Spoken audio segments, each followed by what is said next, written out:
Organ music has played a central role in worship at York Minster for nearly 1,000 years. A cathedral organ would usually need restoring every few decades to clean it and just bring everything back into working order. Every few restorations, every century or so, it needs a more thorough rebuild. There has been an organ in York Minster for centuries, and the most recent organ dates from the early 1830s.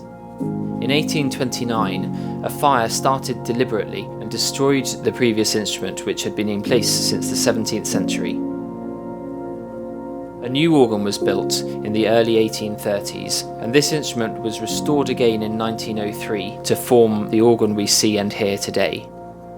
Seeing this process happen is an amazing experience because you see an instrument which you know intimately gradually be put together, a process which takes nearly 3 years.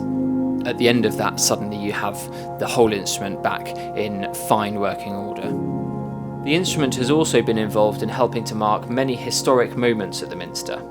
The consecration of the Church of England's first female bishop. In 1961, Francis Jackson played the toccata from Vidor's Fifth Symphony at the wedding of the Duke and Duchess of Kent. The enthronement of Dr. John Sentamu, the first archbishop from an ethnic minority background. This recent refurbishment will help ensure this tradition of organ music stays at the heart of worship at York Minster throughout the 21st century and beyond.